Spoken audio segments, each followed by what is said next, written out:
విశాఖలో గూగుల్ సంస్థ రావటం ఒక్క వైసీపీ తప్ప అందరూ స్వాగతిస్తున్నారు. కారణం, గూగుల్లో 6093 అని కొడితే జగన్మోహన్ రెడ్డి జైలు జీవితం బయట వస్తుంది.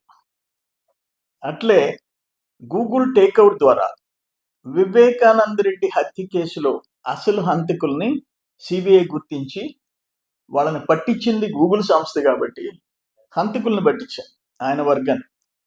దాని మీద బహుశా పెద్ద కోపం ఉండొచ్చు.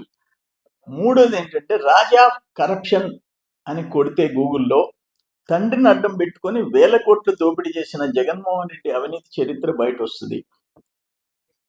అందుకని ఆ సంస్థ మీద కోపం.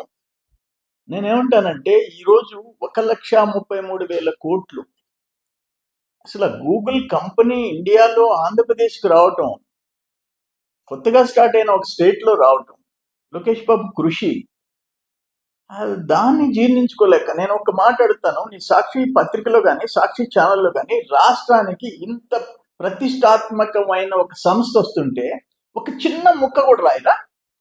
ఒక చిన్న టెలికాస్ట్లో ఒక్క మాట చెప్పరా? ఆ సంస్థ రావటం ఆంధ్రప్రదేశ్కి మంచిదేనని 2 లక్షల మందికి ఉద్యోగాలు ఉపాధి కల్పించే సంస్థ రావటం, ఒక నేషనల్ ఇంటర్నేషనల్ ప్రెస్టీజియస్ కంపెనీ మన రాష్ట్రానికి రావటం మీకు ఇష్టం లేదా?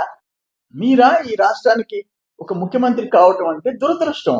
మళ్ళీ నేనే వస్తాను అని చెప్పుకోవటం అంతకంటే దురదృష్టం. అంతే, ఆపేసి.